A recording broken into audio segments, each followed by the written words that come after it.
नमस्कार दोस्तों, अगर आपके घर में बुजुर्ग हैं, दिव्यांग हैं या फिर विधवा महिलाएं हैं या फिर आप खुद पेंशन योजना का लाभ लेना चाहते हैं तो आज का ये वीडियो आपके लिए बहुत जरूरी है।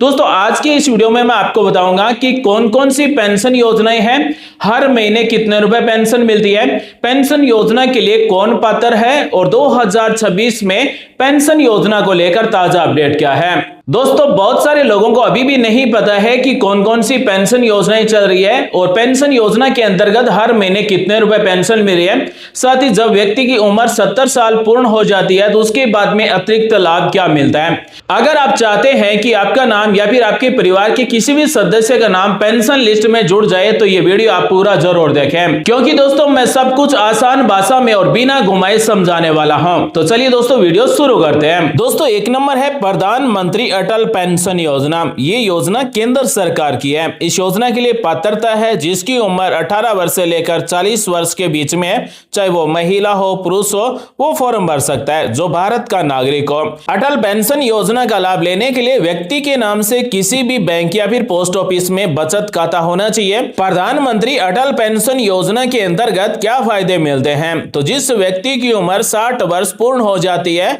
उसके बाद में 1000 रुपए से लेकर 5000 रुपए तक हर महीने गारंटी वाली पेंशन मिलती है। यानी कि जितना रुपए हम निवेश करेंगे उसके अनुसार 1000 रुपए से लेकर 5000 रुपए गारंटी के साथ में पेंशन मिलेगी।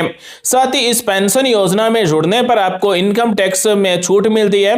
साथ ही जीवन भर पेंशन की गारंटी मिलती है, यानी जब तक व्यक्ति जीवित रहेगा तब तक हर महीने 1000 रुपए से लेकर 5000 रुपए तक हर महीने पेंशन मिलती रहेगी। अब अटल पेंशन योजना का लाभ लेने के लिए हमें क्या करना होगा, हमें हर महीने 1000 रुपए से लेकर 5000 रुपए तक पेंशन कैसे मिलेगी, तो आपका जिस भी बैंक और जिस भी पोस्ट ऑफिस में खाता है वहां पर आपको अटल पेंशन योजना का फॉर्म मिल जाएगा। फॉर्म में खाता धारक की जानकारी भरना है, ऑटो डेबिट की अनुमति देना है, फॉर्म के साथ में दस्तावेज लगाना है और बैंक में वापस फॉर्म जमा करवा देना है। फॉर्म भरेंगे, उसमें पूछा जाएगा आप हर महीने कितने रुपए पेंशन लेना चाहते हैं, 1000, 2000, 3000, 5000, तो उसके अनुसार हमें अंशदान जमा करवाना होगा। 2 नंबर पेंशन योजना है राष्ट्रीय वृद्धावस्था पेंशन योजना। बुढ़ापे में सुरक्षित जीवन के लिए सरकारी पेंशन योजना है। इस पेंशन योजना के लिए 60 साल से अधिक उम्र के व्यक्ति फॉर्म भर सकते हैं। दोस्तों, राष्ट्रीय वृद्धावस्था पेंशन योजना केंद्र सरकार की है, लेकिन राज्य सरकार की तरफ से पात्रता और आय सीमा निर्धारित की जाती है।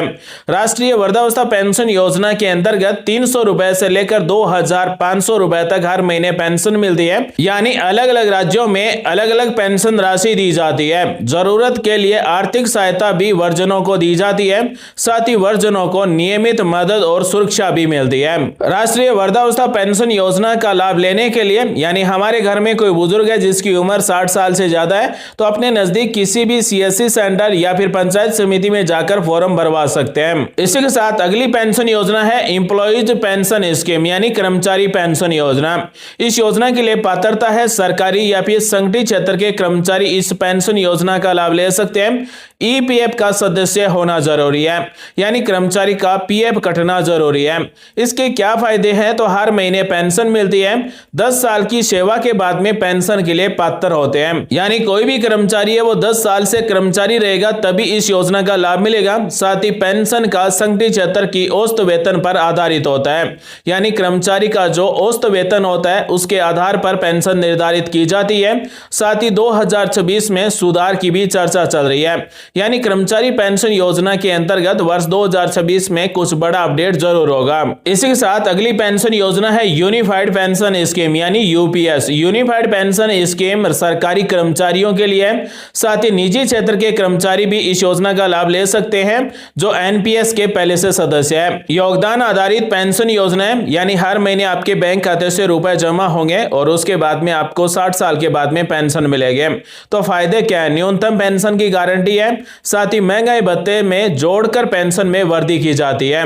साथ ही परिवार और उत्तराधिकारियों के लिए भी सुरक्षा है। साथ ही सरकारी पेंशन का एक मजबूत और भरोसेमंद विकल्प है। इसी के साथ अगली पेंशन योजना है राष्ट्रीय पेंशन सिस्टम, यानी एनपीएस। इसके लिए क्या पात्रता है, तो सरकारी या फिर निजी क्षेत्र के कर्मचारी इस पेंशन योजना के लिए पात्र है। इस पेंशन योजना में सरकार या फिर नियोक्ता का योगदान भी दे सकता है, यानी कि अपने कर्मचारी को इस पेंशन योजना में जोड़ सकता है और अपना योगदान योगदान जमा करवा सकता है। इस योजना के लिए आयु है 18 से 65 वर्ष। साथ ही इसके क्या फायदे हैं, तो निवेश के आधार पर ज्यादा रिटर्न मिलता है, टैक्स में छूट मिलती है।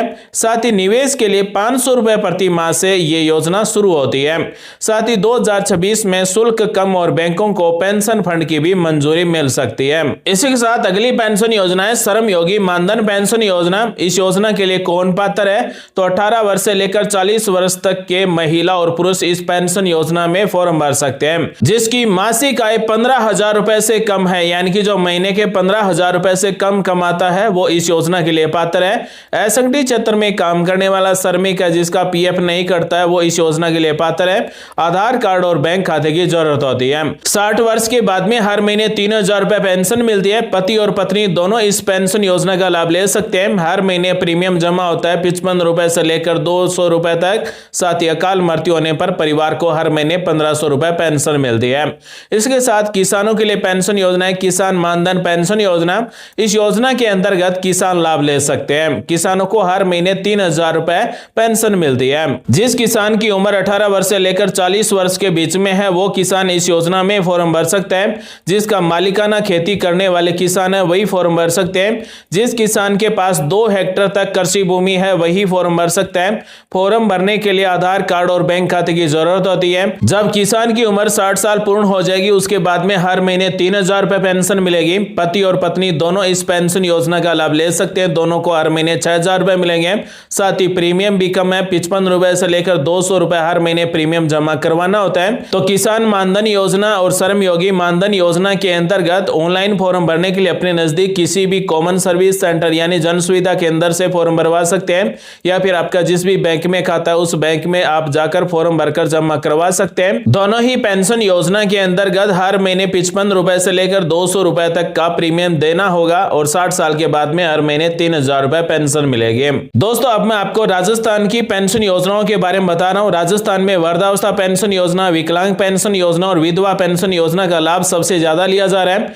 वृद्धावस्था पेंशन योजना में जिसकी उम्र 60 साल से ज्यादा है उनको हर महीने 1,200 रुपए दिए जा रहे हैं और जिसकी उम्र 70 साल से ज्यादा है उनको अतिरिक्त भत्ता भी दिया जा रहा है। इसी तरह से विधवा पेंशन योजना के अंतर्गत भी हर महीने 1,250 रुपए महिला को दिए जा रहे हैं। उसके बाद में है विकलांग पेंशन योजना यानी दिव्यांग पेंशन योजना, जिसकी दिव्यांगता 40% या फिर 40% से अधिक दिव्यांग है तो उनको भी हर महीने 1,250 रुपए पेंशन दी जा रही है। और दोस्तों राजस्थान में राजस्थान न्यूनतम आय गारंटी एक्ट के तहत हर साल 15% पेंशन बढ़ाई जाती है, यानी 1 अप्रैल से 15% पेंशन है वो ऑटोमेटिक बढ़ती है।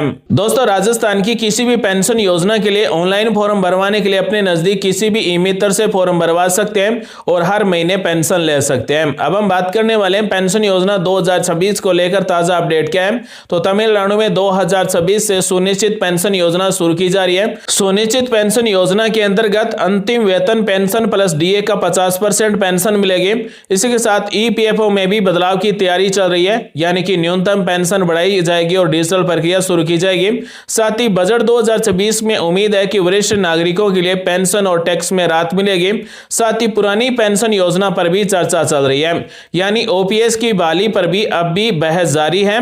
साथ ही दोस्तों 8वां वेतन आयोग का असर भी पेंशन भत्ते में बदलाव की संभावना है। दोस्तों आज मैंने आपको बताया कि कौन कौन सी पेंशन योजनाएं हैं और इन पेंशन योजनाओं के अंतर्गत हर महीने कितने रुपए पेंशन मिलती है, पेंशन योजना के लिए कौन पात्र है। उम्मीद करते हैं दोस्तों आज की जानकारी अच्छी लगी होगी। मिलते हैं अगले वीडियो में नई जानकारी के साथ। आप सभी का दिन शुभ हो। जय हिंद, वंदे मातरम, जय श्री राम।